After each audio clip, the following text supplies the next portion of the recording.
5 seconds to go.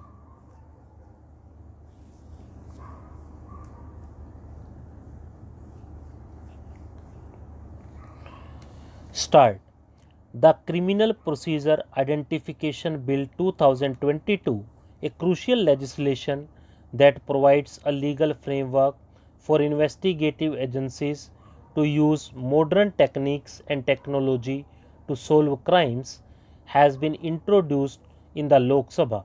It will facilitate collection of sensitive personal and biological data of individuals by the police and creation of a database that could retain the information for up to 75 years.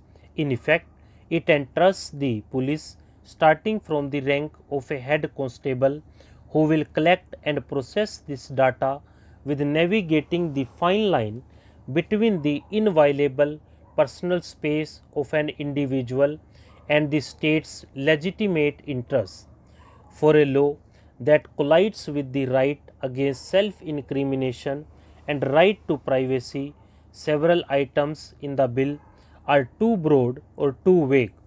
Replacing the 1920 Identification of Prisoners Act, the proposed law considerably expands its scope and reach.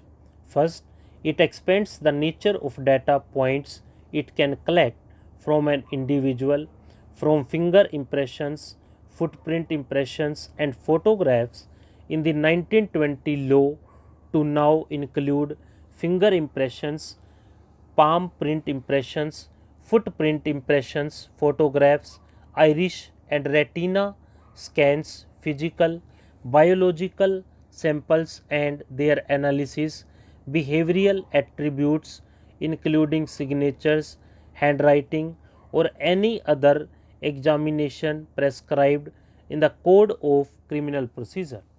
While the phrase biological samples is not described further, it could involve bodily invasions such as drawing of blood and hair, collection of DNA samples. These are acts that currently require the written sanction of a magistrate. Second, the bill casts a wide net in terms of those whose data can be collected. The proviso exception to the law in section 3 of the bill essentially says while the police can collect data from any person, only a select category such as convicts, those under preventive detention, those required to submit a surety bond can be compelled by the police.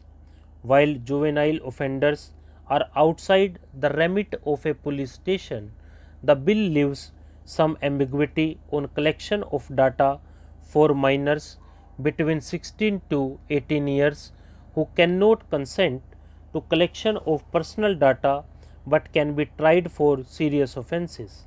In the absence of a data protection framework that is long pending, the proposed law raises questions on protecting rights of the data principle and on the risks of profiling.